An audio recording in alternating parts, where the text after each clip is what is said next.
짧게 제가 한두 마디만 얘기하고 역시 여러분들의 고민을 들어보는 시간을 갖도록 하겠습니다. 부처님은 여러분도 잘 아시다시피 왕자로 태어나셨어요. 그리고 다음에 왕이 되실 분이에요. 그러니까 물질적으로 풍요로웠고 사회적 지위도 제일 높았고 인기도 좋았고 쉽게 얘기하면 남부러울 게 하나도 없었다. 그럴 때 남이 볼 때는 저 사람이 무슨 걱정이 있겠느냐 하는 그런 분이셨습니다. 그런데 인생살이라는 게 남보기하고 다르지 않습니까? 본인은 많은 고뇌가 있었습니다. 본인은 많은 고뇌를 갖고 있는데도 세상 사람들은 당신이 무슨 걱정이 있느냐 이렇게 말했어요. 어느 날 말을 타고 성 옆을 지나가는데 창문을 열고 어떤 여인이 시달타 태자가 지나가는 것을 보고 이렇게 노래했다고 합니다. 저런 분을 아버지로 둔 여인은 행복하겠다. 저런 분을 남편으로 둔 여인은 행복하겠다. 저런 분을 아들로 둔 여인은 행복하겠다. 옛날에 인도 당시에는 삼종지도라는 게 있었어요. 여인은 태어나서 3번 주인이 바뀌는 거예요. 태어났을 때는 누가 주인이에요? 아버지가. 결혼하면 누가 주인이에요? 남편이. 남편 죽으면 누가 주인이에요? 아들이. 3번 이렇게 주인이 바뀌어요. 여기 연세 드신 분들은 옛날에 호주 제도 아시죠? 호주에 거기 자기 호주가 바뀌는 거 알아요? 어릴 때는 호주의 부, 아버지를 쓰고, 그 다음 결혼하면 남편을 쓰고, 남편 죽으면 거기 아들을 써요. 그러니까 이런 시대니까 여인이 스스로 자신의 행복을 갖지 못하고 스스로 주인이 되지 못한 그런 사회에서 좋은 남성을 만나야 행복해질 수가 있어요. 그래서 어릴 때는 좋은 아버지를, 결혼할 때는 좋은 남편을, 그 다음에 늙어서는 좋은 아들을 둬야 행복한데 저런 아버지, 저런 남편, 저런 아들을 둔 여인은 얼마나 행복하겠느냐. 그렇게까지 부러워 하셨던 분입니다. 그러나 정작 본인은 그렇지가 않았다. 우리 대부분은 이런 경제적으로 여유가 있고 사회적 지위가 높고 인기가 있으면 행복할 줄 알아요. 그래서 그렇게 해 주십사 하고 부처님께 기도를 해요. 근데 그 기도가 잘못된 게 아니라 부처님은 그런 상태에 있었는데도 그것만으로 인간이 행복해지지 않는다는 것을 경험하신 분이고, 그래서 그것을 내려놓고, 우리가 아까워하는 그거를 내려놓고, 그게 출가예요. 그래서 사람이 정말로 행복한 길, 정말 자유로운 길, 진정한 행복을 불교용어로 뭐라 그래요? 열반이라 그래요. 들어보셨죠? 진정한 자유를 뭐라 그래요? 해탈이라 그래요. 그러니까 해탈 열반을 찾아서 그 많은 부, 높은 지위, 인기를 다 내려놨다. 그래서 새로운 길을 가셔서 마침내 그 자유와 행복, 해탈과 열반을 증득했다. 그게 보리소나마레에서 깨달음을 얻으셨다 하는 겁니다. 그러면 오늘 우리들은 부처님이 버린 그걸 못 얻어가지고 부처님께 달라 그래요. 부처님 이거 아니라 하고 버렸는데 우리는 그거 달라고 목을 매달고 지금 얘기하거든요. 근데 이건 이해는 돼요. 우리는 왜냐하면 그런 지위에 아직 올라가 본 적이 없기 때문에 그렇게 되면 행복할 거다 이렇게 생각을 해요. 근데 제가 이렇게 스님이다 보니까 이렇게 다양한 사람을 만날 기회가 많습니다. 소위 말하면 인기 연예인이라는 사람들. 그분들 고민이 있을까요? 없을까요? 여러분들 볼 때 너무 부럽죠? 항상 웃고 있잖아, 그죠? 그런데 정말 자살하는 사람이 생길 정도로 지난번에 몇몇 분이 자살한 이후로 제가 그분들만을 위한 법회를 따로 해요. 워낙 그 자살을 예방하자고. 고뇌가 많다. 그러면 돈이 많은 소위 말해서 아무개 하는 이런 회장님들도 고민이 있을까요? 없을까요? 예, 많아요. 요즘 또 그런 분 중에 가끔 이렇게 감옥에 가시는 분 계세요? 안 계세요? 계시죠? 그럴 때 그런 분이 감옥에 가게 됐거나 가 있을 때 그 못 견뎌 하면 거의 지옥 같은 고통이에요. 그들에게는 말이에요. 그래서 그런 분 얘기 들어보면 가진 게 밖에서 볼 때와 달리 꼭 행복한 건 아니에요. 또 우리가 말하는 사회적 지위가 높은 사람, 뭐 총리다, 장관이다, 국회의원이다, 정치인이다 하는 분들 굉장히 우리 앞에서는 목에 힘주고 뭐 큰소리 치고 이런데 그분들 내면이 그렇게 행복하지 않습니다. 특히 그 지위가 떨어졌을 때 그들이 겪는 그 허탈감, 공허감, 소위 요즘 젊은 사람 얘기로 뭐라 그래요? 멘붕 하는 거 있죠. 이런 상태에 빠져가 헤매는 거 보면 정말 초라하고 정말 불쌍할 정도예요. 그래서 우리는 지금 그런 것을 못 얻어서 괴롭지만은 그런 것을 설령 얻는다고 하더라도 그것이 우리 인생의 행복, 자유를 가져다 주는 것은 아니다. 사는데 돈이 필요해요? 아니에요? 필요해요. 또 사회적 지위도 필요해요. 또 일정한 사람들이 나를 좋아하면 좋아요? 안 좋아요? 좋아요. 그걸 부정하자는 게 아니에요. 다 필요 없다 이런 얘기가 아니에요. 그 돈이 내가 아니다는 거. 내가 생활하는데 필요한 거지 돈이 주인이 아니에요. 근데 우리는 지금 돈이 주인이 되고 내가 종노릇 하잖아요. 돈의 노예가 된다. 지위가 마치 나인 줄 착각을 해요. 그건 마치 옷처럼 잠시 입은 거지. 그걸 자기라고 착각하니까 지위가 떨어지면 자기가 없어진 것 같은 그런 공황 상태에 빠지게 된다. 인기가 내가 아니에요. 그런데 인기로 나를 삼기 때문에 이분들은 인기가 꺼지면 거품 같은 건데 꺼지면 정신을 못 차려요. 요즘은 인기인이 단순히 가수나 이 탤런트만 아니에요. 이 운동선수도 인기 아니야. 인기인이죠. 그럼 뭐 쫙 올라갔다가 떨어질 때 그 방황하는 거 이런 말할 수가 없어요. 그런 분들 또 이제 인기가 자기가 아님을 알아야 되거든요.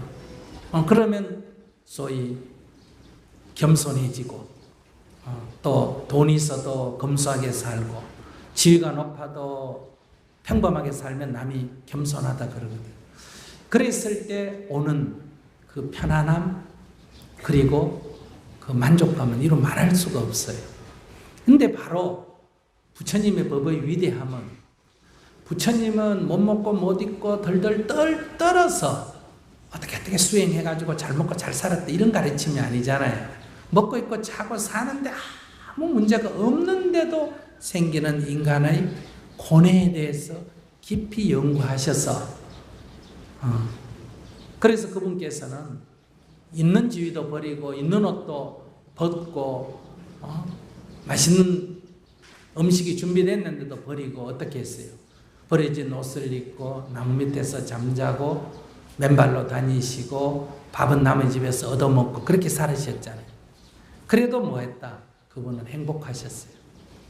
그분은 남으로부터 도움받는 게 아니라 늘 남에게 도움을 주셨어요. 이 세상에서 제일 높은 지위와 많은 부를 가진 당시에 인도에서 최대의 국가인 마가다국의 왕인 빈비사라 왕이 아무것도 갖지 않는 부처님께 부처님이 왕한테 가서 뭐 절이 한 채 필요합니다. 옷이 한 벌 필요합니다. 뭐가 필요합니다. 이런 얘기 해본 적이 한 번도 없고 항상 왕이 부처님한테 와서 어때요? 부인이 많으면 좋아요, 힘들어요? 여러분들은 좋다고 생각하지. 부럽죠? 잠을 못 잔대요. 왜냐하면 저녁마다 딴 여자를 만나는데 그 여자는 1년에 한 번씩 6개월에 한 번씩 남자를 보니까 자기 할 얘기 다 해야 돼요, 안 해야 돼요? 해야 돼요. 그리고 또 여러 부인 속에서 왕자들이 여러 명이 나니까 아들, 딸들이 막 100명씩 되니까 서로 싸울까 안 싸울까? 싸워요. 그냥 싸우는 게 아니에요. 죽여요. 그 당시에 보면 거의 자기가 왕이 되려면 자기 형제 왕자들을 수십 명 죽이고 왕이 돼요. 그러니 그 부모된 마음에서 그게 얼마나 힘들겠어요. 이런 것부터 시작해서 온갖 괴로움이 있어서 늘 부처님께 찾아와서 이렇게 도움을 요청했어요. 그래서 우리가 영축산에 가서 보면 부처님이 영축산에 계시면 왕이 부처님 나 힘들어요. 왕궁에 오세요. 이러면 얼마나 좋겠어요. 식사 마련해놨으니까 이리로 오세요. 해가 부처님 오면 자기는 앉아가 고민 얘기할 수 있는데 부처님이 왕궁에 출입을 안 하셨어요. 초대 응하지를 않으시니까 죽으나 사나 자기가 어때요? 찾아가야 돼. 답답한 놈이 우물 판다고. 그죠? 그래서 그 상중턱까지 걸어 올라가야 돼요. 마차도 못 가고 가마도 못 가고. 그러니까 신하들이 왕 가는 길을 다 닦아야 돼요. 부처님 때문에 닦은 게 아니라 길은 다 누 때문에 닦았다. 왕 때문에 닦은 거. 그래서 우리가 가보면 빈비세라 왕의 길 지금도 있어요. 영축산 올라가는 것만 빈비세라 왕의 길이 아니라 부처님께서 동굴에 머무셨던 곳마다 여러분들은 못 가지만 저는 답사를 다니면 다 거기 축대를 쌓고 길을 닦아놨어요. 부처님을 위해서? 아니요. 왕이 부처님을 뵈러 가니까 왕을 위해서 닦은 거예요. 이렇게 부처님께서는 평등하셨습니다. 왜 이 말씀을 드리냐 그러면 우리가 지난 세기 한 50년 전부터 지금까지는 먹고 사는 게 좀 힘들었어요. 그래서 이 복을 비는 좀 출세했으면 좋겠다, 돈 벌었으면 좋겠다 이런 거를 부처님께 많이 매달렸는데 이제 우리도 부처님만큼은 아니더라도 먹는 거는 정도 해결됐어요, 안 됐어요? 됐죠? 입는 것도 이거 보면 다 잘 입고 있네요. 사는 집도 옛날에 뭐 비세는 거 물 받치고 뭐 우산 받치고 이런 거 없잖아, 그죠? 그러니까 아직도 부족하지만은 그래도 옛날에 비하면 이 물질적인 거는 몇십 배 좋아졌어요. 만약에 물질적인 걸 갖고 우리가 행복할 수 있다면 30년 전에 비해서 지금 생각해보면 지금 사람 괴로우면 돼요, 안 돼요? 안 돼요. 늘 웃고 살아야 돼요. 그런데 인상 쓰는 거는 30년 전보다 더 했으면 더 했지 적지가 않다. 이거. 그러니까 지금 우리가 겪고 있는 이 문제는 여러분들이 생각할 때는 아직도 돈을 더 벌면 지위가 더 높아지면 인기가 더 있으면 뭐 건강하면 이런 식으로 해결되는 것 같지만은 이제는 아니에요. 이 좀 돌이킬 줄 알아야 돼요. 이제는 이런 방식으로는 끝이 없다. 그럼 미국 사람이나 보면 알아요. 미국 사람들 우리보다 2배 잘 살아요. 그런데 미국 사람들 우리보다 2배 행복하다고 말할 수 있어요? 아니에요. 우리는 남북 간에 막 휴전선 두고 내일이 전쟁이 일어날지 모르는 이런 상태에서도 북한이 막 불바다 하겠다 이래도 우리 태평같이 이렇게 사는데 미국에 가봐요. 공항에 들어가는 것부터 관창부터 막 덜덜덜덜덜 떨고 살아요. 불안 속에서. 그래서 지난 4월 달에 막 남북 간에 긴장이 고조되니까 우린 그래도 뭐 주가도 안 떨어지고 사재기도 안 하고 막 사는데 외국 사람들이 볼 때는 한국 사람들이 이상하다는 거예요. 자기들 같으면 난리가 나야 되는데 뭐 배짱이 좋아서 그런지 몰라서 저런지 이런 걸 볼 때 미국이 객관적으로 보면 우리보다 10배 더 안전한 나라인데도 더 불안해하고 2배 더 잘 사는데도 더 궁핍해하고 살아가고 있어요. 그래서 우리가 앞으로 경제가 성장한다고 꼭 행복해지는 것은 아니다. 그러면 우리가 바라는 자유와 행복은 어디서 찾아야 될 건가? 여기에 이제 진짜 부처님의 법이 필요합니다. 왜? 부처님은 이런 조건에서 해결되지 않는 인간의 고뇌에 대한 답을 찾으셨기 때문에 그래요. 어쩌면 살만한 사람들에게 그들이 짊어지고 있는 고뇌를 벗어나는 데는 이제는 처방약이 부다담마 불법밖에 없다 하는 시대에 이르렀습니다.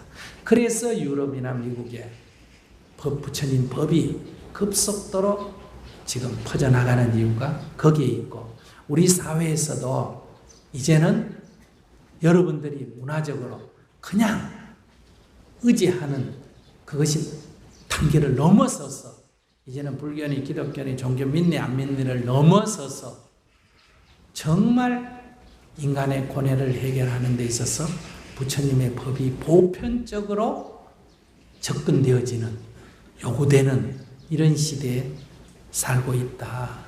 그렇기 때문에 우리 불법의 측면에서 볼 때는 새로운 불법의 꽃이 필 아주 좋은 조건에 지금 놓여 있다.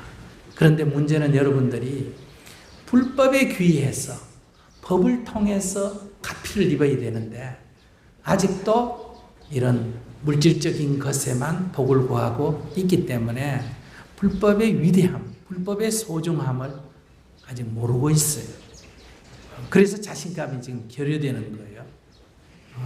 그래서 여러분들이 조금만 더 법에 대한 이 가피를 잊게 되면 이 법의 위대함을 저절로 알게 돼요. 그래서 믿고 싶어서 믿는 게 아니라 저절로 믿어지고 저절로 고개가 숙어져가 귀의가 되는 이런 시대에 왔어요. 그래서 여러분들은 잘 못 느낄지만은 지금 젊은이들 그리고 이 비종교인들 또는 다른 종교에 다니지만은 인생 문제가 해결 안 되기 때문에 불법에 귀의하는 게 한국 사회도 서양 사회뿐만 아니라 한국 사회도 지금 빠르게 진척이 되고 있다. 그런 이제 변화를 여러분들이 아시고 조금 자신감도 가지시고 그리고 이 부처님 법을 공부하고 그에 따른 수행 정진을 좀 더 열심히 했으면 좋겠다. 즉 법의 가피를 다 입었어요. 내가 갖고 있는 어려움, 고뇌를 부처님 법문을 듣고 해결하고 내가 가지고 있는 이 습관, 까르마를 기도를 통해서 수행을 통해서 극복하고 그래서 내가 불법 안 만났으면 진짜 어쩔 뻔했느냐 이런 지금 고마움 이런 게 계세요 다? 네.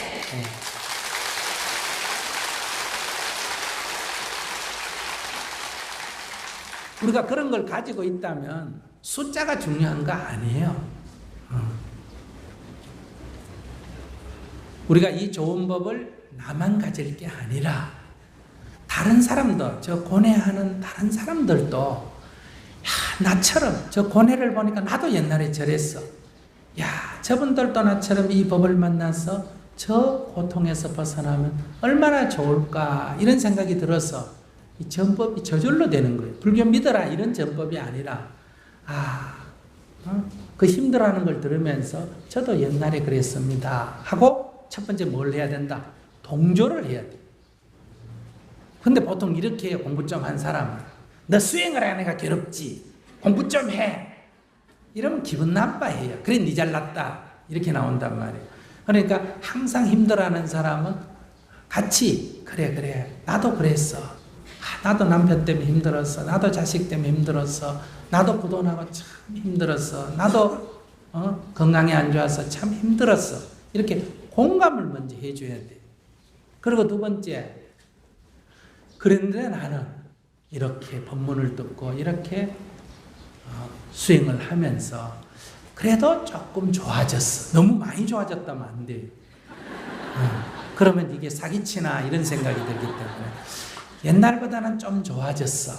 지금도 좋아져 가고 있는 중이야. 이렇게 해야 이게 딸려온다 이 말이에요. 이렇게 해서 너도 한번 들어봐라. 너도 한번 책을 봐라. 너도 한번 기도를 해봐라. 이렇게 인도를 하는 걸 뭐란다? 전법이라. 그래서 첫째는 자기가 먼저 수행을 해서 자기가 먼저 효험을 봐야 돼요. 자기가 효험을 안 보고는 권유하는 힘이, 파워가 없어요. 내가 딱 효험을 보면 어떤 약을 먹고 내가 지병이 나았다면 어때요? 그거 야 그냥 먹으면 된다 이렇게 탁 자신 있게 말하잖아요. 첫째, 내가 효험을 봐야 된다는 거. 두 번째, 그럴 때 남에게 권유가 세력을 모으기 위해서가 아니고 정말 그를 위해서 이렇게 자비심을 가지고 우리가 전법을 할 수가 있다. 그래서 수행, 둘째는 전법, 그리고 세 번째는 근데 우리가 전법이라는 게 우리의 인연이 우리의 이 한계가 있기 때문에 이 세상 사람에게 모든 사람에게 다 전법을 할 수가 없어요. 법의 인연이 없는 사람도 괴로움을 조금이라도 덜어지이다 하는 게 대승불교의 발언입니다. 소승불교는 자기 수행 그리고 전법까지만 끝나는 게 소승불교라면 대승불교는 그들이 비록 불법을 만나지 못한 상태로도 어때요? 그들의 괴로움이 나로 인해서 조금이라도 덜어지이다 하는 게 이게 대승불교예요. 그게 뭐냐? 만약에 남북간에 지금 전쟁이 딱 막상 터진다 하면 죽는 사람이 있을까 없을까? 부상당한 사람이 있겠죠. 이상가족 생기겠죠. 재산 손실 생기겠죠. 그럼 많은 사람에게 고통이 있습니까 없습니까? 있죠. 근데 만약에 우리가 노력을 해서 이 전쟁이 안 나도록 하면 많은 사람을 행복하게 해줬어요? 안 해줬어요? 했죠. 그들은 우리가 행복하게 해준 줄도 알아요? 몰라요? 몰라. 지가 잘났어 이게 평화가 온 줄 알아요. 그래도 괜찮아. 이렇게 함으로 해서 그들에게 고통이 일어나지 않도록 고통이 일어났다 하더라도 그 고통이 적어질 수 있도록 하는 이런 실천, 이게 하와 중생이에요. 이게 우리가 요즘 말하면 무슨 실천이다? 사회적 실천. 환경이 더 이상 악화되지 않도록, 아시겠어요? 남북 간의 평화가 유지되도록, 북한에 굶주리는 아이들이 배고픔을 면할 수 있도록 우리 한국 사회 안에 이렇게 취약계층, 노인들이나 장애나 어려운 사람들이 인간답게 살 수 있도록 사회 제도를 만들어준다. 이건 불법으로 말 안 하지만은 그러나 그들의 고통이 해결이 된다는 거예요. 예를 든다면 이런 사회적 실천을 통해서 우리가 그들에게 조금이라도 고통을 덜어주는, 즉 기쁨을 주도록, 속박을 벗어나게 해주는, 자유를 얻도록 도와주는, 이것이 이제 대승불교의 운동입니다. 그러니까 이런 일을 우리가 함께 해 나가자. 그럴 때 세상 사람들이 볼 때 이 세상에 부처님 법은 꼭 필요하고 불교 신행단체는 꼭 필요하고 그들이 있음으로 해서 이 세상이 조금이라도 밝아진다. 이렇게 생각할 때 사회 리더십이 생겨요. 우리가 뭐 권력을 찾겠다 이런 게 아니라 사람들이 도움을 얻으니까 저절로 이렇게 따르게 된다. 이렇게 했을 때 우리가 사회의 리더십을 가질 수 있어요. 신라 시대에 보면 중국에 유학 갔다 오신 스님들이 사회 여러 분야에서 가장 앞선 이 지도자가 되지 않습니까? 그러니까 권력을 찾고 이렇게 하는 게 아니라도 왕의 스승이 되고 국가의 스승이 되고 이래서 사회를 통합시키는 그런 역할을 했다. 그런데 우리가 이런 지도력을 조선시대 500년간 탄압을 받으면서 잃어버렸어요. 그러다 보니까 우리 불교도들이 자신감이 많이 없어졌어요. 그러니까 개인은 똑똑한데 종교적으로 약간 좀 뭐랄까 피의식이랄까 열등의식 같은 게 좀 있어요. 길을 딱 못 펴요. 어떤 종교처럼 너무 목에 힘주라는 뜻이 아니라 이렇게 약간 기죽어 있는 상태. 왜 그러냐면 리더십을 잃어버렸어요. 그러니까 우리가 지금 끌려가잖아요, 세상에. 우리가 세상을 이렇게 선도하는 게 아니고.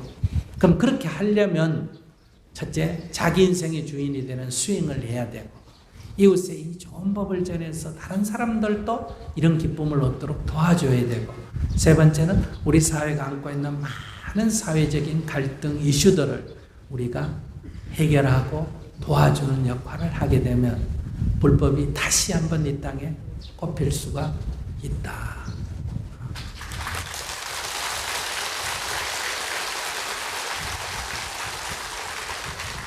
자, 그러면 여러분들 이제 그럼 불법에 얼마나 효험이 있는지 이거는 사례를 갖고 한번 얘기를 해봅시다. 여기 계시는 분 중에 자기에게 평소에 궁금한 게 있으면 뭐든지 물어도 좋고, 평소에 괴로운 게 있으면, 답답한 게 있으면 뭐든지 내놔도 좋아요.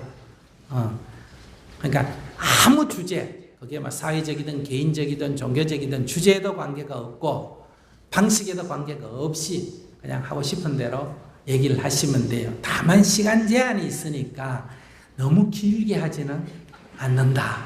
인생 스토리를 다 얘기하시는 분이 있거든요. 그것만 빼고 한 3분 이내로 자기 얘기를 편안하게 하실 수 있으면 하시면 우리가 그 문제를 가지고, 자, 이런 인생의 고뇌를 우리가 어떻게 하면 조금 더 지혜롭게 접근할 수 있겠느냐, 이런 걸 같이 얘기해 보겠습니다. 자, 누구든지 손을 번쩍 들어보세요. 마이크를 갖고 계신 분? 네. 저기 노란 옷 입은 우리 보살님 한번 손 들었습니다. 드리세요. 셋째 줄에. 네. 마이크 가까이 대고 얘기하세요. 네. 사랑합니다, 스님. 네. 스님, 어떤 것이 참나인지 많은 사람에게 쉽게 알 수 있도록 알려주셨으면 감사하겠습니다. 네.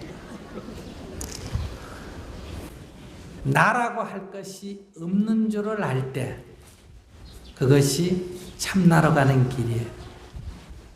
그것을 어떻게 하면 나를 잊어먹을 수 있는지 그게 궁금합니다. 나를 잊어버리는 게 아니라, 그럼 묻는 말에 한번 대답해 보세요. 질문자가 보살님이 택시를 타면 자기를 뭐라고 불러요? 나가. 택시 타면 자기가 택시에서 자기가 뭐예요?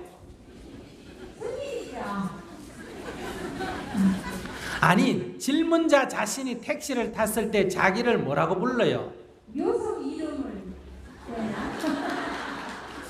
그게 스님이라고 생각하는데 저는요. 자, 택시를 타면 자기는 승객이에요. 승객. 그렇게 머리가 안 돌아가서 어떻게 깨닫겠어요?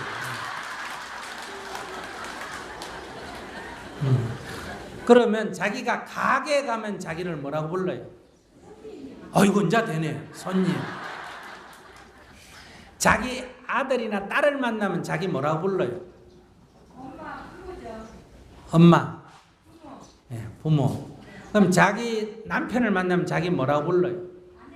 아내. 엄마는 돌아가셨죠? 만약에 엄마를 만나면 자기 뭐라고 불러요? 아니, 자기 어머니를 자기가 만나면 자기를 뭐라고 부르느냐고. 그래, 딸. 절에 오면 자기는 뭐라고 불려요? 신도.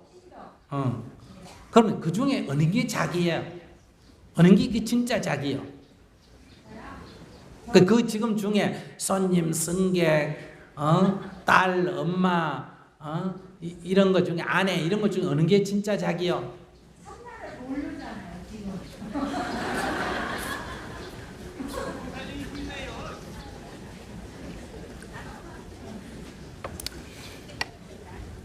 자기는 늘 여기 가면 이렇게 불리고 저기 가면 이렇게 불리죠. 그래서 이 문답을 해서 다 깨치면 좋은데 깨칠 수준이 좀 안 되네. 설명을 해가지고 설명을 해가 이해를 해버리면 이해는 되는데 해탈은 안 돼요.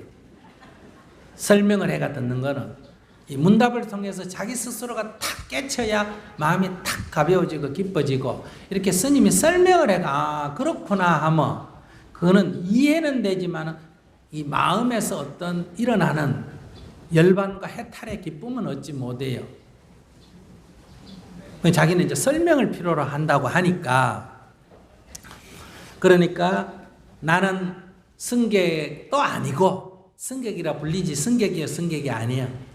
승객도 아니고 손님도 아니고 엄마도 아니고 딸도 아니고 남편도 아니고 신도도 아니고, 다시 말하면 그 무엇도 아니다. 아시겠어요? 그 무엇이라고 불리든지 간에 사실은 그 무엇도 아니다. 그래서 그거를 한문으로 고치면 뭐다? 나라 할 것이 없다. 이걸 뭐라 한다? 무아. 이렇게 말해요. 그런데 인연을 만나게 되면 그 무엇이든지 또 될 수가 있다. 무슨 말인지 아시겠어요? 뭐가 되기도 하고, 손님이 되기도 하고, 승객이 되기도 하고, 엄마가 되기도 하고, 딸이 되기도 하고, 아내가 되기도 하고, 신도가 되기도 하고, 절에 오면 불자가 되기도 하고, 교회 가면 또 뭐라고 부른다? 크리스찬이라고 불리기도 하고, 아시겠습니까? 머리 깎으면 또 뭐라고 불린다? 스님이라고도 불리기도 하고, 스님도 또 나오면 뭐라고 불린다? 이렇게 그 무엇도 아니기에 인연을 따라서 그 무엇도 될 수가 있다. 그 무엇도 아닌 것이 공이고, 그 무엇이든지 될 수 있는 게 뭐다? 색이다. 그래서 뭐라고 한다? 색즉 시공이요 공즉 시색이라고 그런다. 그래서 법성계에 불수자성, 스스로의 성품, 무엇이다라고 하는 스스로의 성품을 지키지 아니하고, 그게 공이란 뜻이에요. 수연성, 인연을 따라서 이루어진다. 이런 얘기예요. 그래서 우리는 그 무엇이 되기도 하고 그 무엇도 아니다. 이런 얘기예요.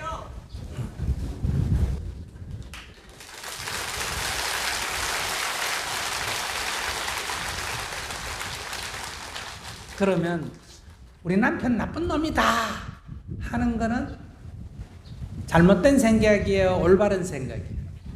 잘못된 생각이에요. 그 남자는 나쁜 놈도 아니고 좋은 놈도 아니고 그 무엇도 아니다. 그러니까 그 무엇도 아닌 줄을 모르기 때문에 나쁜 놈이라고 잘못 생각하기 때문에 괴로움이 생기는 거예요. 그래서 그 무엇도 아닌 줄을 알아버리면, 제법이 공한 줄을 알아버리면 어떻게 된다? 괴로움이 사라지는데 이게 안 되는 거지. 나쁜 놈처럼 자꾸 보이는 거예요. 근데 눈에 그렇게 보인다. 내 눈에 그렇게 보인지 그 사람이 그런 거는 아니에요. 왜 그럴까? 내가 싫다고 버린 남자를 또 딴 여자는 좋다고 데려가야 안 데려가요? 그 나쁜 놈이면 데려가야 돼요? 안 데려가야 돼요? 안 데려가야지. 그런데 또 딴 여자가 데려가잖아. 그죠? 그 여자가 또 버린 거는 또 내가 또 데리고 와요. 그러니까 위에서 가만히 내려다보면 그러니까 좋다 나쁘다는 것은 그 인연을 따라서 생기거나 사람의 관점에 따라서 생기는 거지 존재에는 그런 것이 없다. 다만 그것은 뭐일 뿐이다? 그것일 뿐이다. 그걸 갖다가 고상하게 말하면 뭐라 그래요? 산은 산이고 물은 물이다. 그 남자는 뭐다? 그 남자일 뿐이다. 이런 얘기예요. 그런데 내가 그것을 알지 못하고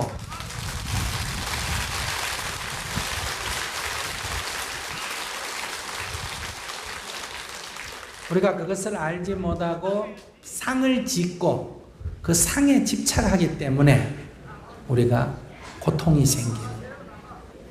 자, 다음 분. 네.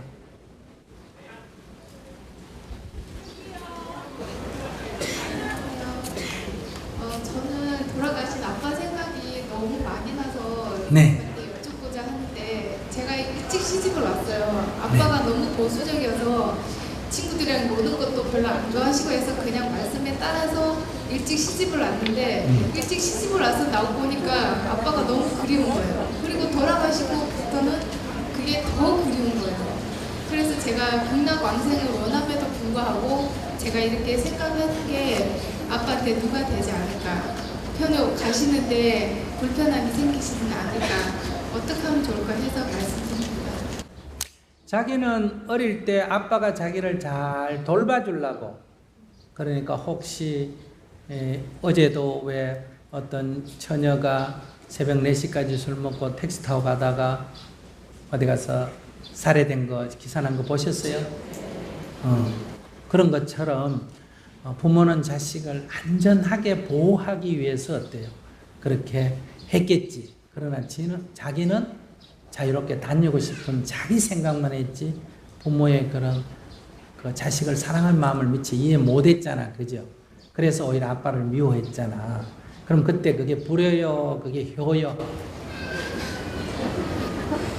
그때는 미워하지는 않았지만 좀 자연스럽게 놔두시지 않는 아빠가 좀 미워하는 거 아니고 원망스러웠어요. 그래서 좀 원망하는 거랑 미워하는 거랑 뭐 차이가 있어요.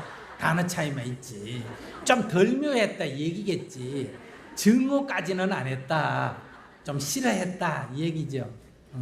그래서 했는데 자기 지금도 똑같잖아. 지금도 그때도 자기 생각에만 빠져가지고 그 아빠를 고려 안 하고 자기 생각만 했듯이. 그런데 지나놓고 보니까 그걸 돌아봐지듯이 지금 또 자기는 아빠 생각은 안 하고 자기 생각만 하고 있잖아. 아빠가 만약에 아빠 입장에서는 이미 돌아가셔서 만약에 영혼이 있다고 치고, 아시겠어요? 그러면 새 몸을 윤회를 한다면 새 몸을 받는 게 좋아요? 그냥 무주고원으로 떠돌아다니는 게 좋아요? 자기가 생각할 때.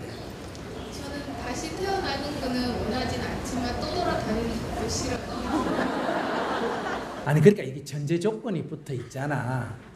윤회를 하는지 안 하는지는 지금 단정적으로 말할 수가 없다 이 말이에요. 그런데 우리가 일반적으로 윤회한다 그래요? 안 한다 그래요? 한다고 하니까 그러면 그런 조건 하에서 얘기를 해보자 이거. 그럴 때 새 몸을 받아서 윤회에서 태어나는 게 좋아요? 그냥 무주고원으로 떠돌아다니는 게 좋아요? 좋아요.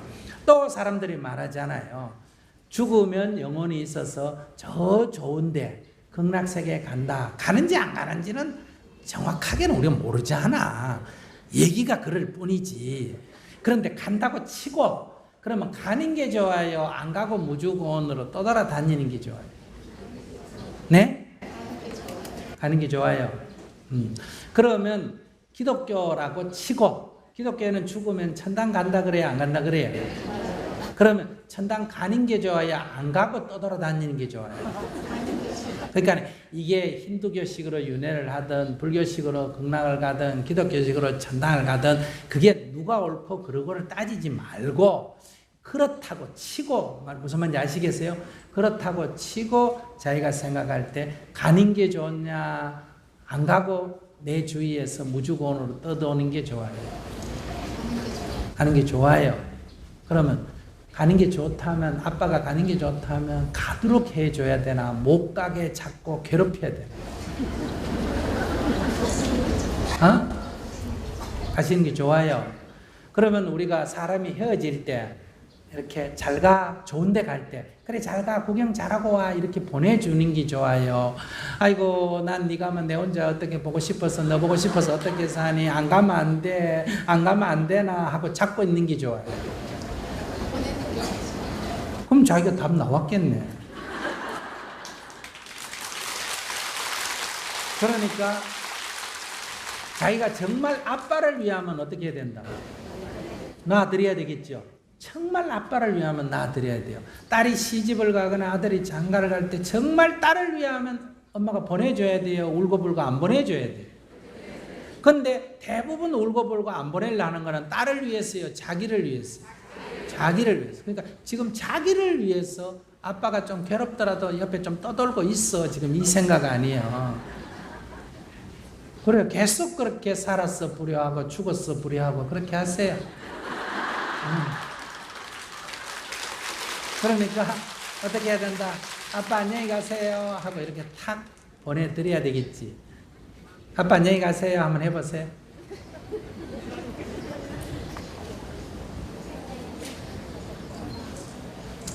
보내주기 싫다 이거지. 아빠 안녕히 가세요. 근데 가라고 하면서 팔을 잡아다니는 거와 똑같은 말이에요. 그거는 아빠 안녕히 가세요 하고 이러면 그게 갈 수 있어. 부모가 애들 같으면 가지만은, 애면 그래도 뭐 가라니까 가지만은, 부모는 말보다는 마음을 읽는데 딱 삽박하게 얘기해봐요. 아빠 안녕히 가세요. 안녕 이래봐. 아빠 안녕히 가세요. 안녕 이렇게 크게. 천도라는 건 뭐냐? 천도라는 거는 놓아드리는 거예요. 무슨 말인지 아시겠죠? 천도라는 건 내가 놓아드리는 거예요. 내가 미워했던, 내가 좋아했던, 일단 이생의 옷을 벗었기 때문에 어떻게 해야 된다? 놓아드려야 돼요. 놓지 못하고 잡고 있으면 이제 천도가 안 되는 거고, 놓아버리면 천도가 되는 거예요. 그러니까 쉽게 얘기하면 같은 형제라도 누나는 엄마 하고 못 놓고 잡고 있고, 동생은 탁 놔버렸다고 할 때 어디 용한 무당한테 가서 물으면 동생 보고는 아무 말도 안 하는데 언니 보고 뭐라 그럴까? 아이고 조상이 엄마가 천도가 안 됐다 이런 말 듣는데 무슨 말인지 아시겠죠? 그러니까 탁 놔요.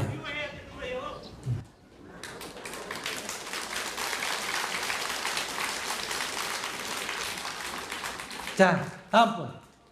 자, 이제 이쪽 펜에서 마이크, 이쪽에 없어요? 가운데 한번 주세요, 그 마이크.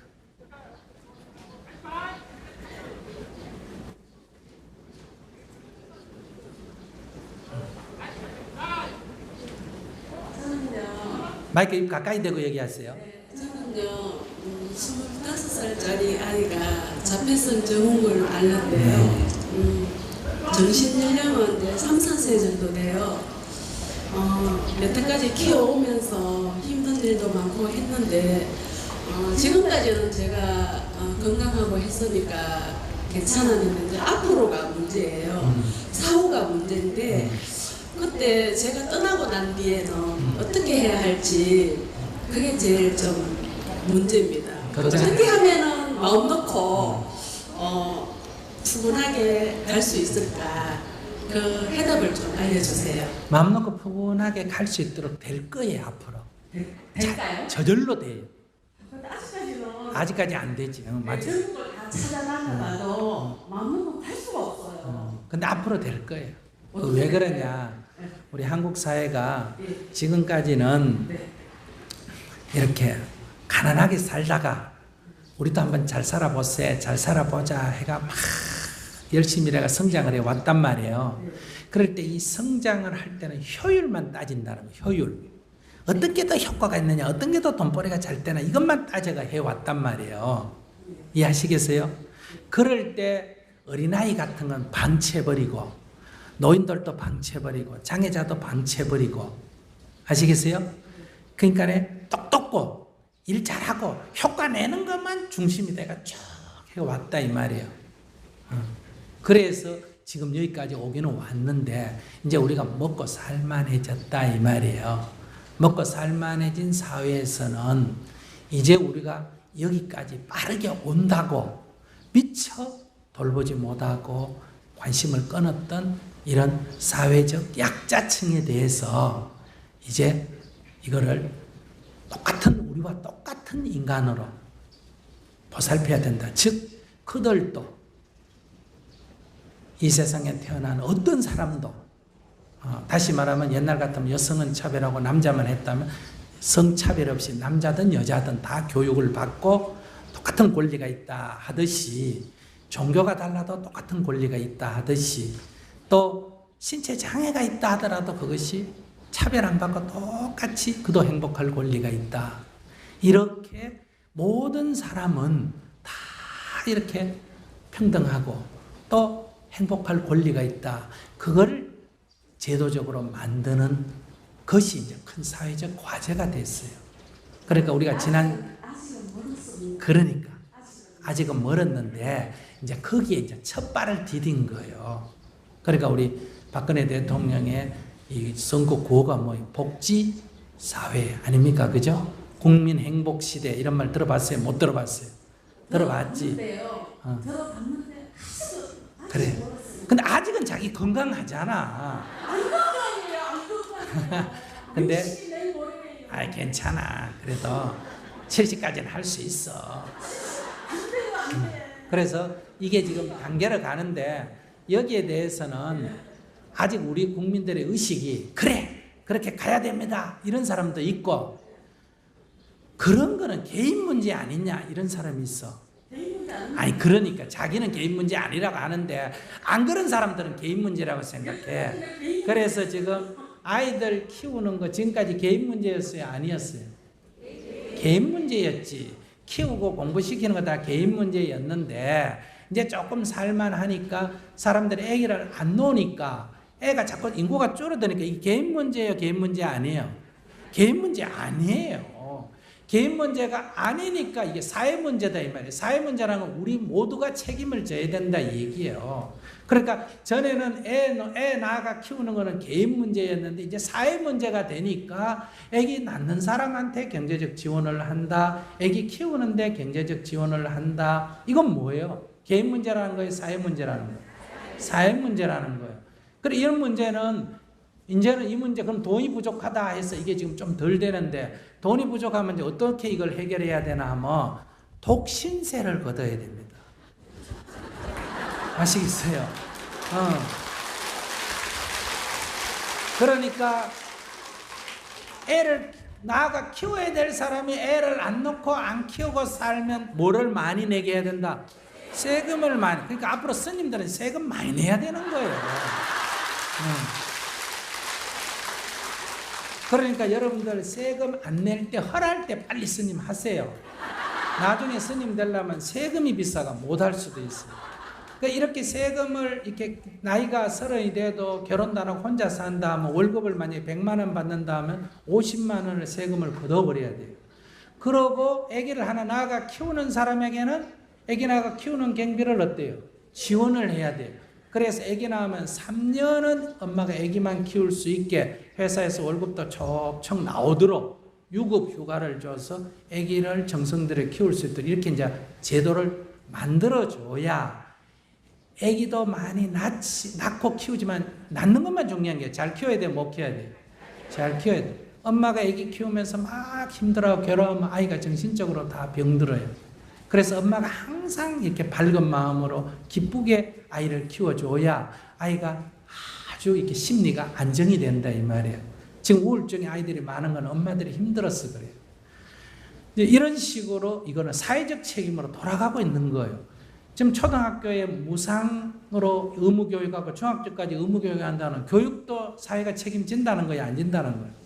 진다는 거예요. 무상으로 밥 먹인다는 것도 무상급식 한다는 것도 이 공동책임이라는 얘기죠. 그러니까 애들 도시락 안 사줘도 되도록 이렇게 이제 바뀌어 나가거든요. 그러면 어린아이라는 것은 우리가 경쟁사회에서 어린아이는 경쟁할 수가 없잖아. 그러니까 어린아이는 공동으로 돌봐야 된다. 또 이렇게 젊을 땐 다 자기가 일해서 먹고 사지만 너무 늙어가지고 70이 넘어버리면 지금 뭐 70에도 자기가 수입이 있는 사람은 괜찮은데 이제 몸도 늙고 일자리도 없어지면 이것도 개인이 책임을 지기 어려우니까 이제 노인연금이 지금 조금씩 지급되기 시작하지 않습니까? 그죠? 이렇게 옛날에 이게 다 누구 책임이었어요? 자식 책임이었는데 이제는 사회가 책임을 져 나간다. 이런 것처럼 지금 말한 대로 이런 장애자를 지금 사회가 책임지는 쪽으로 한 발 한 발 가고 있다. 그럼 만약에 우리가 여기서 부부가 직장 다니고 애가 대학 다니거나 고등학교 다니는데 남편이 만약에 중풍 걸려가 쓰러져 버리면 아내가 간호해야 되니까 집안이 엉망되지 않습니까? 그죠? 이렇게 되면 그런 질병이 한 가정을 불행하게 만들면 그 사람도 행복할 권리가 있어요, 없어요? 있어서 이런 걸 우리가 공동 책임을 지는 거예요. 즉 그런 질병에 대해서는 뭐다? 국가가 즉 지원이 되고 개인 책임, 그러니까 아내가 직장 그만 안 둬도 되도록 한다. 지금 그래서 암 같은 경우에 옛날에 우리 30년 전에는 집안에 암 걸리면 집안 망했죠. 그런데 지금은 암 걸린다고 집안 망한 사람 없잖아. 이제는 어떤 식으로까지 지금 나왔나 하면 1년의 의료비를 개인이 부담하는 걸 100만 원이 넘지 않도록 하겠다. 그 말은 아무리 1,000만 원짜리 의료비가 드는 병이 걸리더라도 일정한 경비 이상은 뭐다? 공동으로 부담을 한다. 그럼 나는 병도 안 났는데 돈만 내고 손해 아니냐 하는데 그런 사람은 자기가 병 나면 되는 거예요.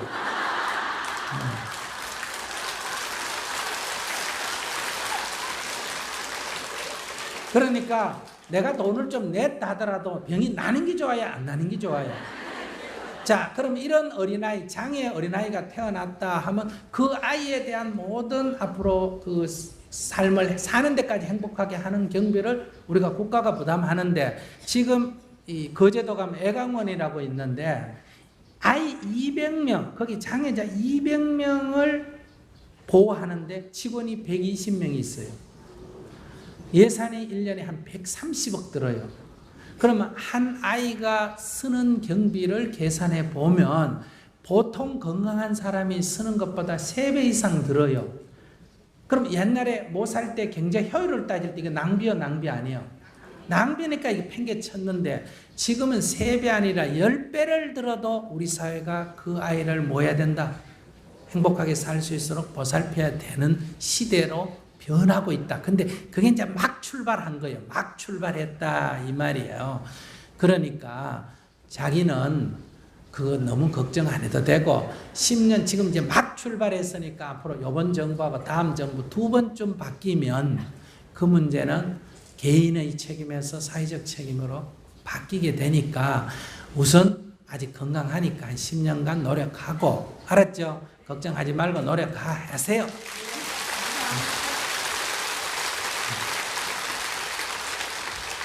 그런데 이 불자 마이크 주세요. 저분께 잠깐 줘보세요.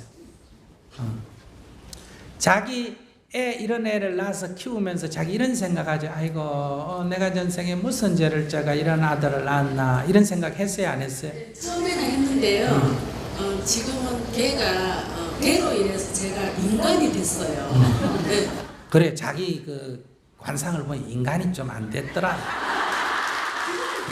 그래 지금 원래 업대로 원래 업은 좀 성질이 좀 더러워. 맞아.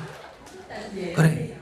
그래서 이럴 때 우리가 이 아이를 하나의 업보로 생각하면 그거는 불교를 잘못 공부하는 겁니다. 아시겠습니까? 불교라는 것은 저놈의 나쁜 짓, 불행이 일어날 저놈 나쁜 짓을 해가 불행이라고 이렇게 보면 안 돼요.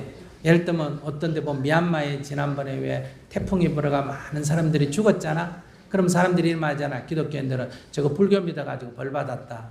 그거는 증오예요. 증오. 자기 뜻대로 자기들 하자는 대로 안 한다고 표현하는 증오예요. 그러니까 불법은 진리는 그런 거 아니에요. 원래 인간은 제 힘으로 살아야 돼요. 그러나 이런 불행을 겪었을 때는 뭐다? 그것이 내 나라 사람이 아니고 그것이 내 형제가 아니라도 그 불행을 우리가 함께 도와서 이겨내자 하는 게 부처님의 가르침이에요. 이해하시겠습니까? 그러니까 일본에 지진이 나가지고 많은 사람이 죽었을 때 우리 감정으로 인간적 감정만 생각하면 그놈의 새끼들 독도를 찍었다이라 그러고 아직도 위안부나 이런 문제 그러고 사과도 안 하고 하니까 벌 받았다. 이렇게 접근하는 것은 불법이 아니에요. 그건 인간의 중생의 감정입니다. 이해하시겠습니까? 그럼에도 불구하고 불행을 겪었을 때는 그들에게 뭐다? 그 불행을 극복할 수 있도록 우선 먹을 게 없으면 먹을 걸 주고 일정한, 즉 우리보다 더 잘 살아도 지금 이 재난에서는 도와서 그 몇 달간 극복하는데 우리가 도움이 되도록 하자. 이게 불법이에요. 아시겠죠? 그러니까 북한에서 뭐 미사일을 쏜다, 뭘 핵실험을 한다 하니까 굶어 죽는다 그러면 아이고 저놈 새끼들은 못되게 하니까 저러니까 싸다 이렇게 하면 안 돼요. 세상 사람은 그렇게 할 수가 있어요. 왜? 감정에 치우치니까. 그러나 우리는 그걸 보는 게 아니라 그 아래에서 아이들이 굶주리고 있고 병들어 있고 하면 그들 다 하는 속에도 아이들은 뭐 해야 된다? 돌봐야 된다. 이게 부처님의 가르침이에요. 그러니까 이게 무슨 업보고 이렇게 접근하는 거는 올바른 불법을 잘못 이해하는 거다. 그러니까 오히려 이게 내 아이로 왔으니까 나는 불자니까 돌볼 수 있잖아. 다른 사람 집에 갔으면 이게 팽개쳐질 위험이 있잖아. 그죠? 그러니까 내가 부처님께서 관세음보살께서 내가 돌보라고 여기에 보내셨구나. 이렇게 돌보다 보면 내가 뭐가 된다? 변한다. 즉 자기가 아까 좋아졌다 그랬잖아. 그죠? 인간이 됐다 이랬는데 이렇게 해야 돼요. 근데 우리 세상에 한번 보세요. 제 아이도 버리잖아요. 그런데 수녀님이나 이런 분들은 남의 아이도 어때요? 하나도 아니고 여러 심어서 이렇게 돌보지 않습니까? 그건 뭐예요? 그들의 신앙에서는 우리가 하나님의 은총을 조건 없이 바란다면 나 또한 다른 사람에게 어때요? 은혜를 조건 없이 베풀어야 내가 뭘 받는다? 구원을 받는다. 그런 신앙에서 하는 거란 말이에요. 그러니까 이 세상에서 받는 상은 작은 거고 저 하늘나라에 가서 받는 상은 크다. 이런 거예요. 이거 이제 불교에서는 뭐예요? 우리가 유상보시 뭘 해주고 딱 이자 받듯이 받는 거는 작은 상이고 무수상보시 아무런 조건 없이 베푼 거는 한량없이 공덕이 크다. 건강경에 나옵니까? 안 나옵니까?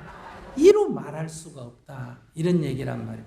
그렇기 때문에 내가 아무런 조건 없이 이 아이를 베풀고 여기에 이 아이도 이렇게 장애가 있는 아이도 다른 아이와 다름없이 그 수준에서 행복할 권리가 있다. 그러니까 이 아이가 커서 뭐가 되고 돈을 벌고 이렇게 생각하면 이 아이는 이 아이 조건에 맞게 어때요? 행복할 권리가 있고 나는 그것을 조금 돕는다. 아시겠습니까? 그리고 좀 힘든 건 맞아요. 그러니까 우리 불자들이 저분을 같이 좀 돕든지 이제 이것이 사회적으로 우리 국가가 의식이 깨가니까 이렇게 변해서 점점 좋아질 거니까 항상 감사 기도를 하면서 돌봐야 됩니다. 알았죠? 네. 자, 저기 아까 손 많이 들었는데 저기 한번 주세요. 저 손 드시고.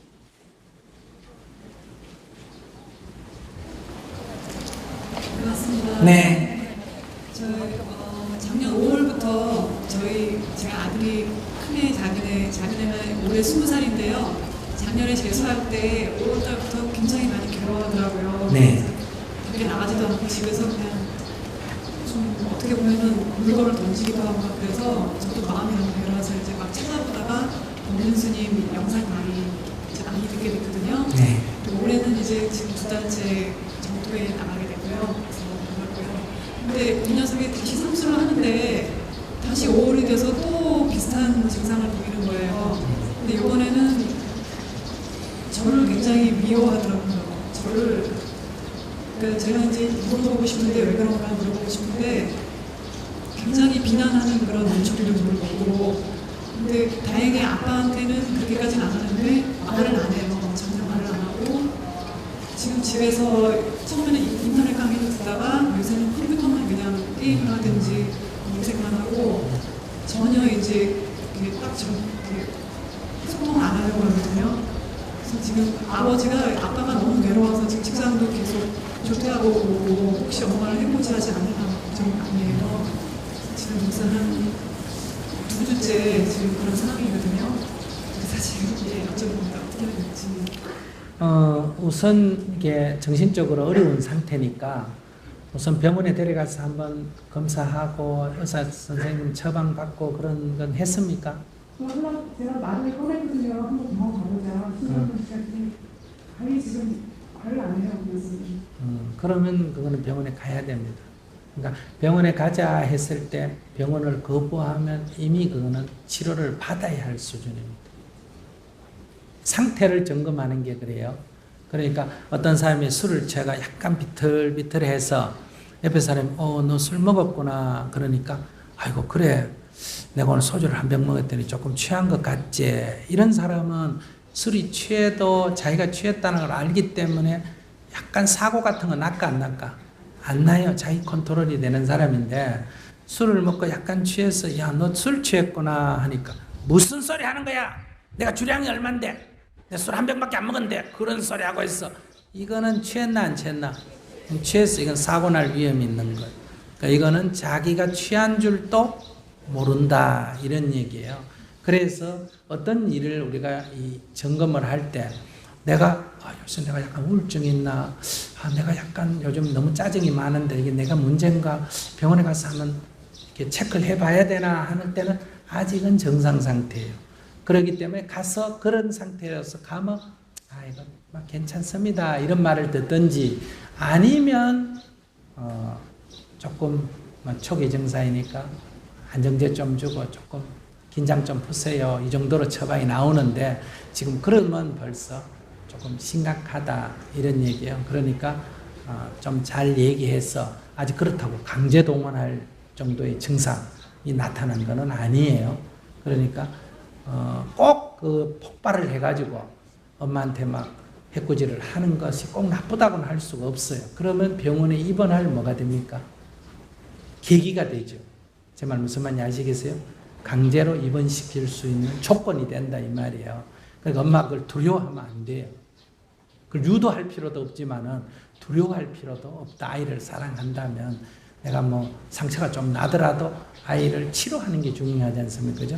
그래서 제일 중요한 거는 일단 병원에 데려가서 상담을 해서 약간의 치료를 받으면 충분히 이렇게 극복이 되어질 수 있는 문제니까, 첫째, 병원에 데려가서 그 전문의의 진료를 받고 처방을 받는 게 좋다. 첫째고, 그렇게 해서 일단 안정을 해야 돼요. 근데 엄마든 아빠든 공부에 대해서는 나아야 돼요. 지금 치료가 중요하지. 이건 마치 교통사고 나서 팔다리 부러진 애 보고 책 줘가지고 병상에 누워 공부하라는 거와 똑같거든요. 훨씬 더한 지금 그 두 다리 부러진 것보다 더한 지금 상태이기 때문에 공부에 대한 욕망을 낳아야 됩니다. 사실 공부에 대한 건 맞는데요. 본인이 글쎄, 본인이 못 넣는 거는 본인의 문제고 놔라고 말할 필요도 없고, 그러나 부모는 딱 놔야 돼요. 더 이상 거기에 대해서는 언급을 하지 말고 일단 치료가 요하니까 그렇게 병원에 데려가는데, 그것도 금방 엄마가 억지로 끌고 가도 지금 문제니까 조금 더 기다려 증상을 봐서 계기를 해서 병원에 일단 가야 된다는 걸 알고 계시고, 그러면 두 번째 자기가 지금 할 수 있는 건 뭐냐, 이 아이가 커서는 어떤 이런 갈등이나 심리적 압박, 학습에 대한 심리적 압박, 시험 이런 것 때문에 증상은 나타났지만은 그 뿌리, 씨앗이 심어진 거는 얘가 어릴 때 심어진 거예요. 그러니까 자기가 이 아이 낳고 키울 때 자기 상태가 별로 안 좋았죠. 예. 그러니까 남편도 미워하고 원망하고 이랬기 때문에 그 씨앗이 그대로 잉태돼서 지금 그 씨앗이 심리에 심어져서 일어나는 현상이니까, 첫째 자기가 남편한테 참회 기도를 해야 돼요. 지금부터 아이가 나한테 저럴 때 내가 얼마나 답답해요. 조금만 정신 차리면 될 텐데 제가 왜 저러나, 이런 것처럼 내가 막 그럴 때 남편도 아이고 왜 이래, 조금만 정신 차리면 될 텐데, 이런 안타까움이 있었거든요. 그때로 돌아가서 여보 내가 별거 아닌 것 같고 당신 미워하고 시비해서 정말 죄송합니다 하고 자꾸 참회 기도를 하셔야 돼요. 첫째, 이게 우선 자기가 먼저 할 일이에요.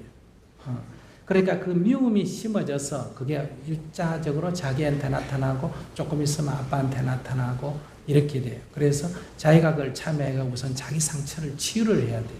그래서 첫째, 이거 108배 절하면서 무조건 엎드려야 돼요. 뭐 지금 있는 남편에게 하라는 게 아니라 그때로 돌아가서 참여를 해야 된다 이 얘기예요. 그리고 지금도 항상 남편이 어떤 의견을 내든 지금 아이를 위해서예요. 남녀로 보지 말고 아이를 위해서 항상 네 해야지, 자꾸 자기 의견을 먼저 내거나 겉으로는 예해도 속으로는 아니다 이러지 말고 좀 따르는 게 필요하다는 거. 그리고 두 번째는 아이를 보면서 기도는 아이고 내 때문에 네가 고생한다, 아이고 고생한다, 이렇게 마음을 내야 아이에게 기대, 즉 그보다 훨씬 더한 증상이 나타나야 되는데 사실은 훨씬 덜한 증상이 나타난 상태. 그러니까 이거를 고맙게 생각해야 돼. 문제라고 생각하지 말고 아이고 그래도 그만하기 다행이다. 만약에 문고리 잠그고 뛰어내린다고 하고 뭐 이러면 자기 굉장히 힘들 거 아니에요. 그러니까 지금 이 상태에서 아이고 그래도 요만하기 다행이다, 요만하기 다행이다, 아이고 고맙다 마음을 자꾸 애한테 이렇게 내야 돼요. 아이가 어떤 태도를 보이든 아이고 그래도 그만하기 다행이다 자기가 마음을 자꾸 그렇게 내면서 기도를 해야 이 조금 더 앞으로 증폭이 되더라도 길이 열리게 된다. 그래서 하나는 자기가 오늘부터 당장 기도를 할 것. 두 번째는 아이가 일정한 설득이 되든지 계기가 되면 일단 병원에 가서 진료를 받을 것. 두 가지를 먼저 해봤습니다. 맞습니다. 네.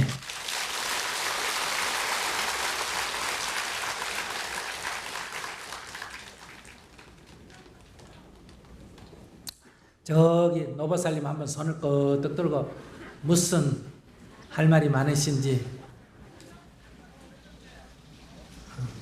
선생님 감사합니다. 네, 그게 아니고요. 제가 지금 77세 할머니인데 네, 3년 전에 수배를 했어요. 네, 근데 4개월 그 입원했다가 병원에서 그냥 가셨는데 네. 너무 그냥 슬프고 속상하고 뭐라고 말할 수가 없었습니다. 근데 막 화가 나고 막 근데 어째 살아 가보냈냐 막 그랬어요.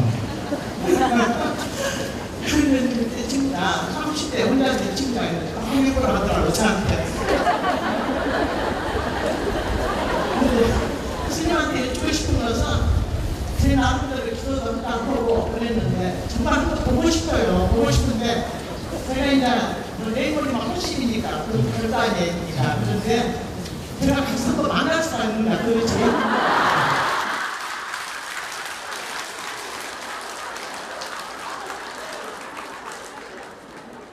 근데 거사님 4개월 병원에 있다 돌아가셨다 그랬죠? 근데 만약에 한 4년쯤 있다가 돌아가셨으면 어떨까? 제가 뭐 그렇게 아무리 복이 없겠어요. 그 정도는 안 되겠죠. 그러니까 자기가 정말 복이 있었으면 한 4개월쯤 아프다 돌아가셨으면 자기 지금 이런 고민 안 해도 돼요. 왜냐면 한 4년쯤 지나면 아무리 사랑하고 아무리 부모든 남 사랑해도 나중에 지치면 어떤 마음이 들어요? 아이고 막 이래서 하는 게 죽는 게 낫지 않을까 이런 마음이 들 때 이제 돌아가시면 울기는 울어도 이렇게 지금 정은 이렇게 남아서 이런 거는 안 생겨요. 그래서 여기 연세 드신 분들 자기 원하는 건 이래요. 아이고 막 자는 듯이 죽었으면 좋겠다 이런 마음이 들죠. 그러면 극락 못 가요. 자는 듯이 그래 죽으면. 첫째, 그래 죽으면 그냥 이렇게 멀쩡하게 탁 죽어버리면 남은 사람 자식이든 남편이든 아내든 저렇게 아쉬울까 안 아쉬울까? 아쉬우니까 죽은데 계속 울고불고 잡아당길까 안 당길까? 그러면 못 가. 하루도 그 생각이 안 나는 날이 없고 아니 그러니까 얘기 들으면 못 가. 그러니까 그 정을 떼려면 이 자식들의 이게 내 극락 가는 거 방해하는 이 아이들을 정리를 하려면 몇 년쯤 알아 누워 있어야 된다. 한 3년쯤 알아 누워 있어야 돼요. 아시겠어요? 그러면 마음에서 아이고 막 돌아가시기 낫겠다 이렇게 가지고 이제 딱 죽으면 이제 초상집에서 울기는 울어도 울다가 에고 하다가 야야야야 저 상 차려라 상 올려라 그리고 또 에고 하다가 또 하고 뭐 그 상속 문제 막 연쟁하다가 또 에고 하다가 그러지 않아. 스님들도 보면 49제 지내다가 막 한참 연불하다가 야야야 숟가락 꽂아라 이러잖아. 왜? 거기 아무 집착이 없기 때문에. 근데 진짜 슬픈 사람은 우는데 정신이 팔려가 밥도 못 먹잖아. 그죠? 근데 정이 끊어지면 어떠냐? 울다가 또 가서 밥은 또 잘 먹고 와서 또 울고 또 가가지고 친구하면 또 얘기 한참 하다가 와가 또 울고 그럼 이게 정이 끊어졌다는 얘기거든요. 그래서 이게 조금 아프다가 죽는 게 좋아요. 자는 듯이 죽겠다 이런 생각하지 마세요. 그러면 자는 듯이 만약에 죽었다 하면 누구한테는 좋다. 죽는 사람한테는 좋은데 사는 사람이 문제예요. 저렇게. 그러니까 사는 사람들은 어떠냐. 만약에 갑자기 돌아가시는 걸 갖고 슬퍼하지 마라. 그러면 죽는 사람한테 좋은 일이다 나쁜 일이다. 고생 안 하고 돌아가신 일이기 때문에 좋은 일이니까 갑자기 돌아가시기 때문에 좋은 데 못 가는 게 아니라 내가 잡고 있기 때문에 못 가는 거 아니에요. 그죠? 그러니까 딱 놔버려야 돼요. 아이고 어머니에겐 참 좋은 일이다. 나는 조금 아쉽지만 너한테 좋은 일이라고 어머니한테는 참 좋은 일이 이렇게 탁 놔줘야 돼요. 그래야 좋아진다 이 말이에요.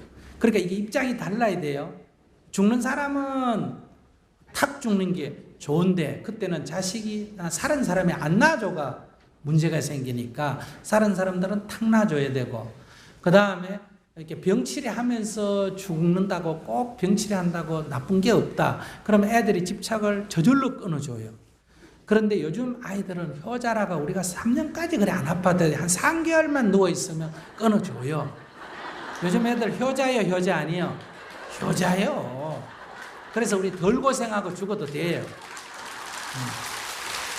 그런데 저 지금 질문자는 효부가 못 돼가지고 저러거든요. 그러니까 탁 놔야 남편이 좋다. 그 업에 따라서 부부간에도 다 가는 길이 틀리다고 그러잖아요. 근데 한 번쯤은 볼 수가 있냐고요. 저희.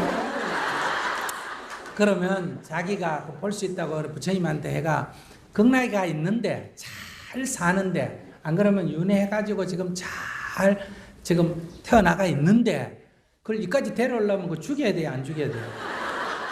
예인 나쁜 사람. 그런 생각하면 안 돼요.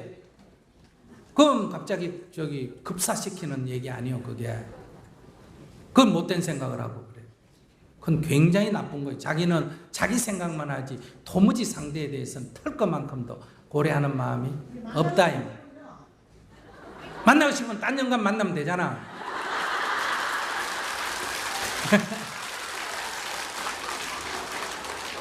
그 굉장히 나쁜 생각. 제 말 무슨 말 이해하셨어요? 노보살님께 내가 이렇게 막 콱 얘기가 안 됐지만은 정을 딱 끊으셔야 돼요. 그런 생각은 굉장히 나쁜 생각이에요. 제 말 무슨 말인지 알아들었어요? 그러니까 그런 생각 하지 말고, 아이고 잘 가서 산다 하면 좋아요, 안 좋아요? 좋아요. 잘 가서 살면 좋고, 그러니까 내가 외로우면 내가 딴 영감 하나 만나가 즐겁게 살면 돼요. 그러지 그것 데려오려고 하면 안 돼요. 여기 외로운 영감들 많으니까 생각을 딱 바꾸셔야 돼요. 올라가는 것이 아니고 제가 이제 그 열반이라든가 그 했을 적에 안 날 수가 있냐 그 말이죠. 그거를 니도 모르고 나도 모르고 아무도 몰라요.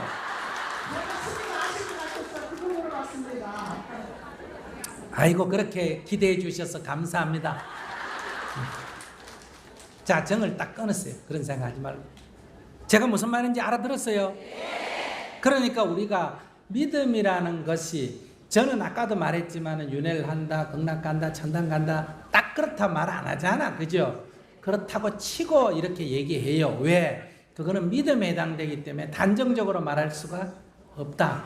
그런데 만약에 윤회를 한다는 걸 대부분 믿고 있다고 칠 때, 그러면 영감이 돌아가서가 윤회를 해서 그거를 전제로 하고 얘기하는 거예요. 그럼 아기로 태어나가지고 지금 누집에서 귀염받고 잘 자라는데 보고 싶다면 어떻게 해야 돼요?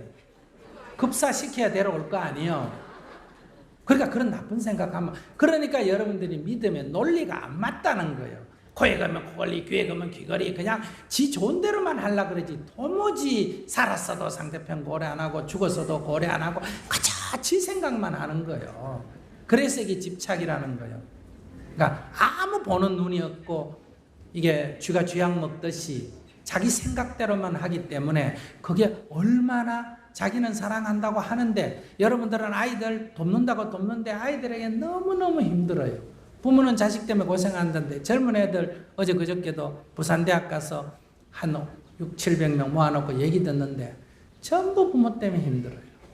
사랑하는 여인인데 궁합 가져와서 안 된다고 해가 힘들어, 뭐 종교가 다르다고 반대해서 힘들어.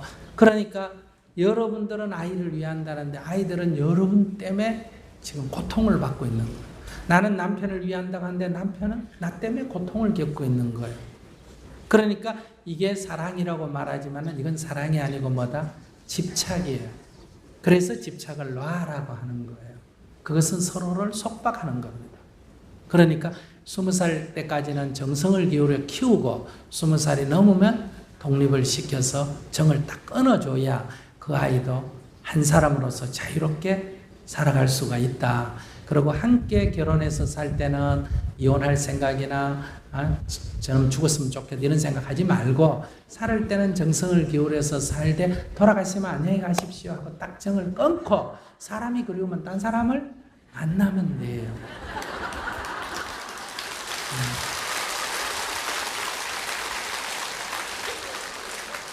자, 다음 분.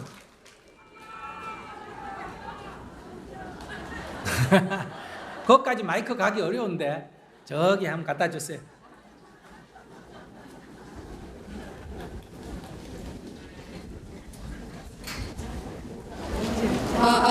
네.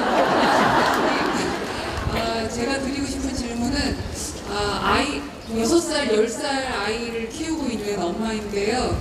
아이들에게 모범이 되어줘야 하는 그 시기라고 스님께서 말씀하셨는데, 이제 남편이 이제 모범이 되지 못하는 행동을 하거나 그런 환경을 조성할 때 이제 남편에게 또 숙여야 하는데 그렇게 좀 딜레마가 일어나는 것 같습니다. 어떻게 모범을 하고 이것이 예를 들면 운전하다가 아이들 듣는 데서 뭐 욕을 한다거나 뭐 폭력적인 영화를 다운받아서 아이들한테 보여준다거나 그럴 때 이제 저는 아이들로부터 그 환경으로부터 보호하고 싶은 마음이 일어나고 또 그러면서 남편한테는 또 숙여야 한다라는 그 두 가지가 좀 이렇게 상충할 때가 있는데요. 제가 어떻게 해야 하는지 알려주시면 감사합니다. 그러면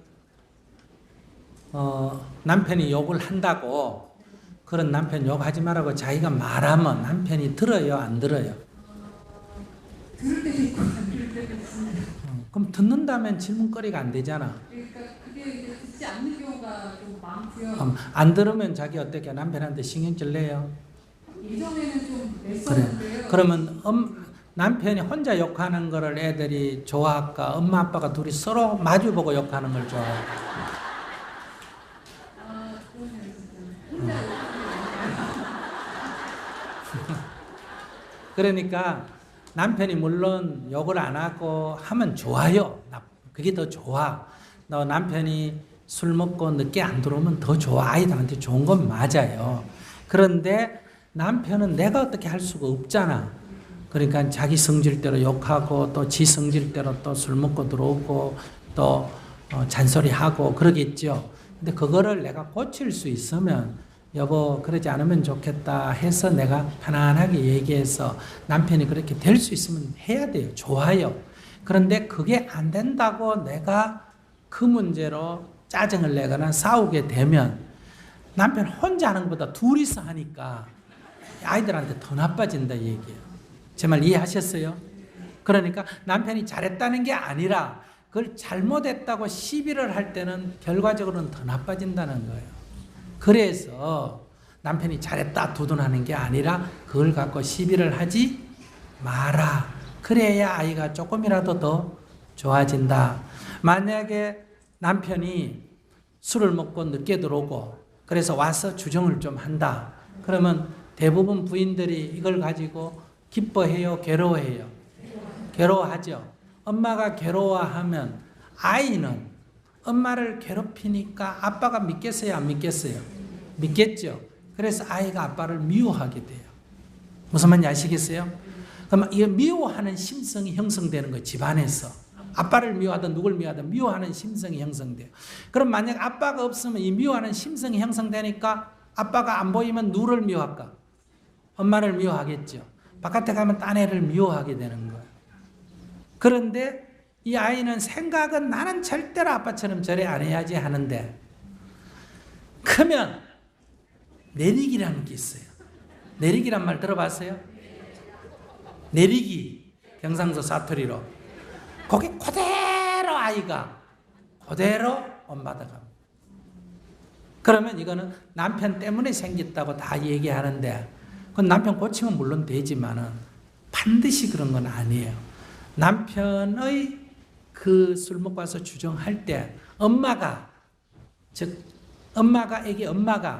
그 남편을 이렇게 들어오시면 아이고 일찍 들어오셨네요. 아이고 한 잔 드셨네요. 이러고 어떻게 덜 먹었으면 술상도 차려드리고 이렇게 많이 먹었으면 그 얘기를 할 때 아이고 그래요 아이고 그러셨군요 하고 옆에서 막 앉아가 들어주고 그럼 애기들이 볼 때는 둘이가 싸워요. 무슨 재밌게 얘기하고 있어요. 재밌게 얘기하고 있기 때문에 아이들한테는 아무런 영향이 안 가요. 그러니까 이렇게 키우면 아버지는 술주정인데 애는 커서 아무 아버지를 안 닮아요. 정말 이해하셨어요? 그러니까 그거를 누가 차단할 수 있다? 엄마가 차단할 수가 있다 이 말이에요. 그러니까 원인이 아빠가 하기 때문에 엄마가 그걸 거울에 비춰가 애 쪽으로 넘겨주는데 엄마 거울만 없애버리면 반사만 안 시키면 아빠가 그렇다 하더라도 애는 아무 문제가 없다. 그런데 물론 첫 번째 원인은 아버지가 제공자지만 아버지가 안 그러면 좋은데 그런데 그게 세상이 내 뜻대로 돼야 안 돼요. 안 된다면 엄마라도 안 비춰야 거울로 아이가 그 까르면 업을 안 받아들이게 된다. 그러니 애기 엄마는 자기 아이를 사랑하니까 어떻게 해야 된다? 그 남편을 감싸줘야 된다는 거. 그래야 우리 아이가 좋다. 그러니까 그런 관점에서 남편에게 편안한 마음으로 이렇게 당신이 그런 게 아이들 교육에 좀 안 좋습니다. 이렇게 얘기하지만은 그 문제로 짜증을 내거나 갈등이 생기면 거꾸로 자기까지 합류해서 아이에게 더 나쁜 영향을 준다. 그러니까 나쁜 영향이 50이 될 걸 100을 자기가 만든다 이 말이야. 네, 잘 알겠습니다. 네.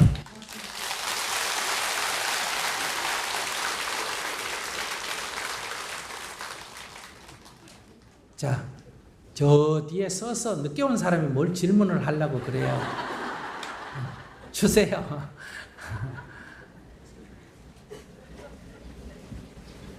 안녕하십니까. 다들 몇 시야?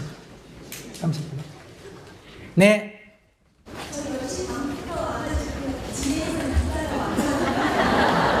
그거 뭐 자리 잡아놓는데도 아닌데 뭘. 선생님 제가요 다른 게 아니라 바람난 신랑 잡으러 왔어요. 마이크 입 가까이 대고 얘기하세요. 바람난 신랑 잡으러 왔습니다. 네. 네. 누구한테 바람이 나냐면요. 법률스님께 바람이 나가지고요. 아침 10시에 출근을 해서요. 집에 들어오면 밤 10시 되는데요. 밤 10시에 저녁 식사하고 자그방에 들어가서 스님 동영상을 새벽 4시까지 봅니다.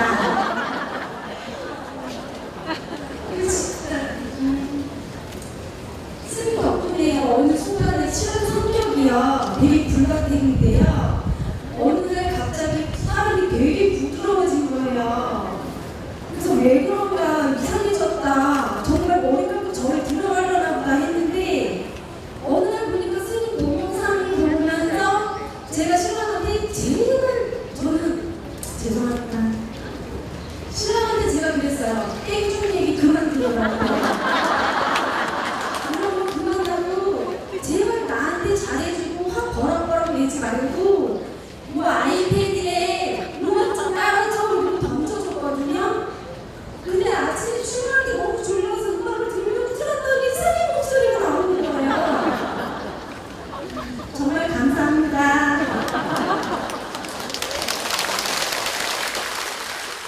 아이고 주책이다 주책이다. 좋으면 그냥 좋지 왜 그렇게 네. 그런데 어쨌든 좋은 얘기죠. 네, 아주 그런 걸 이제 가피라 그래요. 법의 가피. 그러니까 부처님 법을 받아들임으로 해서 뭐가 변한다? 삶이 변하는 게 이게 이제 까르마가 변하는 게 이게 이제 업장 소멸이 아시겠죠? 이렇게 사물을 부정적으로 보는 업장이 이제 긍정적으로 바뀌어가는 거예요. 그러니까 아까 저기 기도를 하는 것도 남편을 부정적으로 보는 거를 긍정적으로 보도록 이렇게 기도를 시키는 거예요. 그러면 이 업이라는 건 뭐냐면 오랜 습관이에요.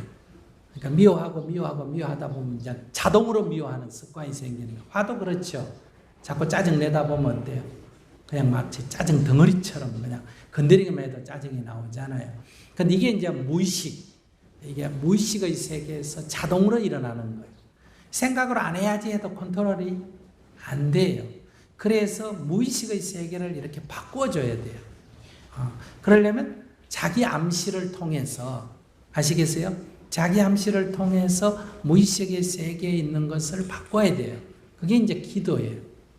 그러니까 이제 계속 절을 하면서 이렇게 옛날에 남편을 미워했던 그것이 이게 무의식 세계에 있단 말이에요. 지금은 아무 문제도 없는데, 지금은 잘해줄 때는 아무 문제가 없는 것 같은데, 조금 더 잘못해가 옛날 얘기 나오면 어때요? 옛날에 숨겨진 게 또 튀어나와야 안 튀어나와? 또 튀어나와요. 그래서 이게 덮여있지 없어진 거는 아니에요. 그래서 이제 이 남편한테 참회 기도를 함으로 해서 자기 내면에 있는 그 부정적인 그 까르마를 이게 소멸시킨단 말이에요. 이걸 청소한단 말이에요. 이게 이제 치유죠. 그래서 우리 힐링 이렇게만 이거를 치유해내면 자기가 건강해지는 거예요. 옛날에는 남편이 그런 말하면 팍 반응을 했는데 이게 어느 정도 치유가 되면 남편이 뭐라 그래도 어때요? 빙긋이 웃을 수 있는 이게 이제 바뀌는 거예요. 그러게 이렇게 이제 바뀌는데 이게 사실 바뀌기가 어렵습니다. 법문을 듣고 법을 이해하는 것은 비교적 쉬운데, 아, 그렇구나 이렇게 이해하기 쉬운데 이 성질이 바뀌는 건 참 어려운 일이에요. 그러나 그래서 이게 꾸준히 해야 돼요. 그래서 이제 방법은 두 가지예요. 탁 좀 세게 자극을 줘가 확 바꾸는 게 이제 들어가서 이제 명상을 하든 이런 수련을 통해서 입원 환자처럼 세게 자극을 주는 방법이 있고, 그 다음에 이제 통건 치료하듯이 매일 정해진 시간에 어때요? 지속적으로 하는 거예요. 지속적으로 매일 아침 일어나서 참회 기도를 꾸준히 지속적으로 하게 되면 이제 한 100일 하면 지 꼬라지를 좀 알게 돼요. 아, 내가 화가 좀 많구나. 내가 좀 답답한 사람이구나. 이렇게 자기 꼬라지를 좀 알게 돼요. 일단 고쳐지는 건 아니에요. 고쳐지려면 얼마쯤 해야 된다? 한 1000일은 해야 돼요. 한 3년은 꾸준히 해야 이 업이 바뀌어요. 그래서 사람이 바뀌었다. 그런데 이제 이 부처님의 법의 위대함은, 부처님이 그러자, 부처님 법문 딱 듣고 삶이 바뀐 사람들 경전에 보면 있어요, 없어요? 있어요. 이게 이제 성문성이라 그래요. 법문만 듣고도 바뀌는 거예요. 근데 대다수는 법문만 듣고는 잘 안 바뀌어요. 이해는 되는데, 말은 그럴듯한데 생각은 바뀌었는데 어때요? 행동은 잘 안 바뀌어요. 자기도 모르게 튀어나오기 때문에. 그래서 이제 그 법의 이치를 자기 것으로 해야 돼요. 스스로 이치를 깊이 연기법을 이렇게 해서 해야 이게 좀 바뀌어요. 그럼 그걸 뭐냐? 연각성이라고 해요. 들어봤죠? 연각성. 그러면 보살성이란 뭐냐? 이거를 행해야 돼요. 실제로 행하면서 그런 남편의 아내의 소리를 듣고 남편의 소리를 들으면서도 내가 화가 나는 것을 보고 또 실수하고 넘어지고 또 일어나고 또 하고 이렇게 시행착오를 거듭하면서도 꾸준히 해나가면 어느 순간에 이게 변해가요. 그래서 여러분들이 처음에 이렇게 뭐 사람이 좀 뭐 법문 듣고 와가지고 나도 이럴 거야 바뀔 거야 해도 남은 그 말 믿어지지만 아내나 남편이나 자식은 그런 말 믿어져야 안 믿어져요? 에이그 네가 바뀌기는 뭐가 바뀌어 이런 생각이 들잖아요. 그런데 이렇게 이제 꾸준히 이게 하면 사람이 바뀌어 나가니까 말은 안 하지만은 아, 저 사람이 좀 바뀌네 이렇게 이제 신뢰가 일어나기 시작하는 거. 그래서 아까 기도하는 거 한 3년 다 기도해야 돼요. 뭐 어떤 거는 한 100일만 해도 효과가 있지만 한 3년 기도를 이렇게 꾸준히 해야 된다. 운동도 급하게 한다고 좋은 거 아니에요. 꾸준히 해가야 건강에 좋듯이. 그래서 절을 하게 되면 첫째 육체적 건강에 좋아요 안 좋아요? 좋아요. 그 다음에 특히 정신적으로 아주 좋습니다. 왜 그러냐 하면 여러분들이 만약에 두 사람이 누워가지고 대화를 해요. 이러쿵저러쿵 하는데 그거 아니야. 맞다니까. 이럴 때 계속 누워서 언성 높이고 싸울까? 벌떡 일어나 앉을까? 앉아서 말다툼하면 일어설까? 앉아서 할까? 일어서지. 서서 말다툼하면서 고개 쳐들고 할까? 고개 숙이고 할까? 쳐들고 하죠. 그래도 화가 되게 나면 눈을 부릅떠요? 내리깔아요? 부릅떠요? 뭐? 이럴 때가 내가 옳다는 아상이 가장 강할 때, 극치일 때가 그런 상태예요. 그러다가 내가 잘못했네 이런 생각이 조금 들면 쳤던 눈이 어때요? 약간 내리깔려요. 조금 더 잘못했네 하면 고개가 숙여지고 더 잘못했다 싶으면 허기가 숙여지고 더 잘못했다 싶으면 무릎이 꿇리고 죽을 죄를 졌다 싶으면 이마가 땅에 닿아요. 그러니까 내가 이마를 오체투지 무릎을 꿇고 팔꿈치를 떼고 이마가 땅에 닿았다는 것은 내가 옳다는 생각이 제로라는 거예요. 완전히 내려놨다는 거고 쳐들었다는 건 뭐예요? 내가 옳다는 게 100이라는 거예요. 그래서 이 절은 내 옳다는 거를 내려놓는 그런 이 수행이에요. 그러니까 절을 하면 전신 운동도 되고, 그리고 지금 대부분 운동 부족이니까 운동도 되고 또 뭐다? 그보다 더 좋은 거는 정신적인 이 건강에 매우 좋다. 그렇게 치유 효과가 있는데, 그러니까 이제 이렇게 절하면서 니 몇 배 했노? 300배. 와이고 그래 많이 했나? 나는 200배밖에 못 했는데 나도 빨리빨리 해야지. 이거는 극기 훈련은 되는데 육체는 좋은데 정신적으로는 뉘우치는, 자기를 내려놓는 게 아니라 자기를 또 움켜쥐기 때문에 이거는 정신적인 참회 효과는 안 나타난다, 이런 얘기예요. 그래서 절을 많이 하는 게 중요한 게 아니라 제대로 해라. 이럴 때 뭐 팔꿈치를 어떻게 놓고 팔을 어떻게 놓고 이걸 말하는 게 아니라 뭘 숙여라? 마음을 숙여라. 그러면 절을 많이 하면 나쁘냐? 그 얘기가 아니에요. 그렇게 절을 많이 하면 그만큼 많이 숙이니까 어때요? 좋아요. 그럼 마음이 안 숙여지면 어떡합니까? 억지로라도 숙이면, 몸을 숙이면 마음이 나중에 따라 숙여질 때가 있어요. 그래서 먼저 일단 해본다. 알았죠? 그래 꾸준히 하되 절 횟수만 너무 생각하지 말고 이렇게 뉘우치는 마음을 내면, 그러면 마음이 이렇게 어느 순간에 가면 이 부정적인 생각이 긍정적인 생각으로 바꿔요. 저놈 참지 또 술 먹고 온다. 이건 부정적인 생각이에요. 그런데 이제 스님이 가끔 어떤 분에게는 이렇게 하죠. 절을 할 때 어떻게 해라? 술은 우리 남편에게 보약입니다. 이렇게 기도하라 그러거든요. 그러면 그건 왜 그런 말을 하냐면 그분은 어릴 때 심리가 억압이 돼 있기 때문에 만약에 술을 먹지 않으면 자기 심리가 계속 억압이 돼요. 술을 먹고 이거를 드러내야 돼요. 이 답답한 거를. 그럼 드러내는 게 바깥으로 나오는 게 주정이에요. 그러니까 술을 먹고 주정을 할 때 등을 두드려주고 아이고 그래 아이고 그랬구나 이렇게 동조를 해주면 이 억압이 풀리는데, 대다수 부인이 그런 거 해줄 수는 없잖아. 그죠? 그런 거 해주기 싫은 사람 나처럼 스님이 되면 돼요.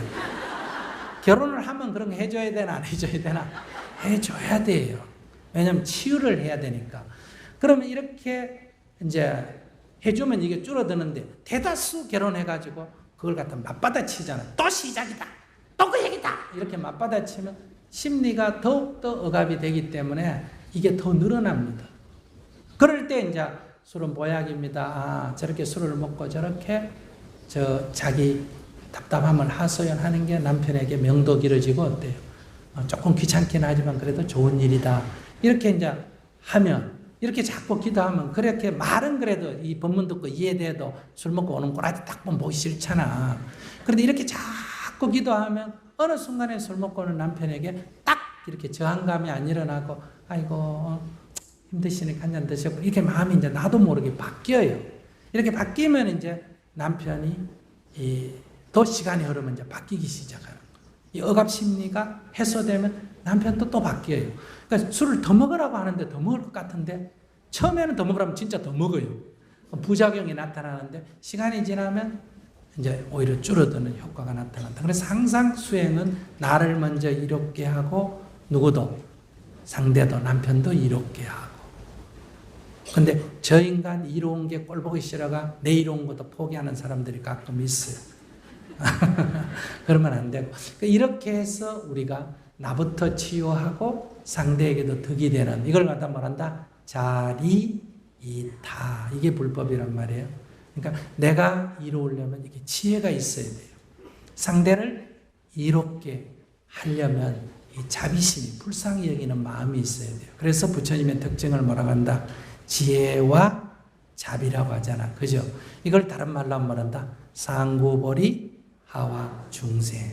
이거를 부처님 태어나실 때의 언어로 말하면 상구보리가 천상천하 유아독전, 하와 중생이 삼계계고 아담 안지. 삼계가 다 괴로움에 빠져 있구나. 내일을 마땅히 편안하게 하리라. 여러분들 한쪽 구절밖에 안 외우죠. 천상천하 유아독전만 외우잖아. 이게 대기로 되어 있습니다. 아시겠어요? 그러니까 이게 천상천하 유아독존 삼계계고 아당안지. 또 다른 말로 하면 이거는 상구보리, 이쪽은 뭐다? 하와중생. 다른 말로 하면 이거는 지혜, 이거는 자비, 이거는 자리, 이거는 이탁, 이거는 성불, 이거는 정토. 떼어질 수가 없습니다. 아시겠어요? 이 같이 가야 되는데 우리 불교의 수레바퀴가 지금 한쪽만이 강조되고 다른 쪽이 지금 없어지다시피 해서 이 사회적 실천이 약한 거예요. 그러니까 항상 우리가 자기 수행을 할 뿐만 아니라 어려운 이웃을 위해서 베푸는 보시를 하고 또 뭘 해야 된다? 봉사를 해야 돼요. 근데 우리 불교인들이 보시하고 봉사하는 게 굉장히 약하지 않습니까? 그래서 보시하고 봉사하고 이렇게 해야 돼요. 그래서 오늘 본문 들으니까 어떻게 조금 이해가 되니까 좀 나아요, 안 나아요? 낫죠? 그러니까 여러분들이 뭐 절에 이렇게 가능하면 한 주에 한 번 가서 법문을 좋다 나쁘다 법문이 들을 게 있어야지 이러면 안 돼요. 그건 아상이에요. 그러니까 법문을 항상 듣는다. 법문을 못 들을 형편이면 경전이라도 읽는다. 그래서 부처님 법을 늘 접해야 돼요. 두 번째, 이 법을 받아들여도 까르마, 업식이 있기 때문에 이 잘 안 바뀌니까 반드시 뭘 해야 된다? 수행을 해야 돼요. 목표를, 과정을 정해놓고 꾸준히 이렇게 해 나가셔야 돼요. 그래서 자기를 바꿔야 돼요. 그래서 먼저 좋음을 자기가 간직해야 되고 그 다음에 좋기 때문에 이웃에 이거를 전해야 된다 이 말이에요. 이렇게 해 나갈 때 불법이 이 세상에 정말 양약이 된다. 오늘 이런 좋은 자리를 마련해 주신 우리 조계사 그리고 조계사 주지스미야 대중들께 그리고 또 이런 거를 기획하고 주관해 주신 우리 법보 신문사에 큰 박수로 한번 감사히 드리겠습니다. 법보 신문사 사장님이 저한테 스님 마지막에요 한 말씀 해주세요 이래. 뭐예요? 법보신문 구독하게 좀 얘기해 주세요. 알았죠? 그러고 이래 법문 딱 듣고 갈 때는 법당에 가서 보시하든 여기서 보시하든 보시를 좀 해야 돼 안 해야 돼요? 스님은 항상 신도로부터 보시를 받으면 법보시, 법시를 해야 돼요. 좋은 법을 말해야 되고 신도님들은 좋은 법문을 듣고 기쁨이 일어나면 반드시 제시, 아시겠죠? 보시를 해야 그래야 이런 게 운영이 되죠. 이렇게 무슨 복빌 때만 돈 내고 이건 듣고 다 가버리면 이 주관한 사람들은 남는 게 없잖아, 그죠? 그럼 다음에 할라 그럴까 안 할라 그럴까? 안 할라 그러겠죠. 그러니까 이렇게 해도 현상 유지는 되구나 이래야 어때요?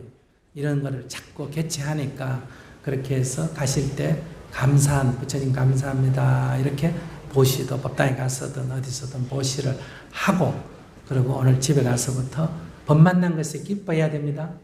예, 부처님을 찬탄하고 공경해야 되고 항상 부처님 법 만난 것을 기뻐해야 되고 내가 불자됨을 뭐다? 자랑스럽게 생각해야 한다. 그렇게 다 행복하게 사시기 바랍니다. 감사합니다. 네, 감사합니다. 큰 박수 부탁드립니다. 지금까지 바로 이현주이었습니다. 자, 자리 이동하지 마시고.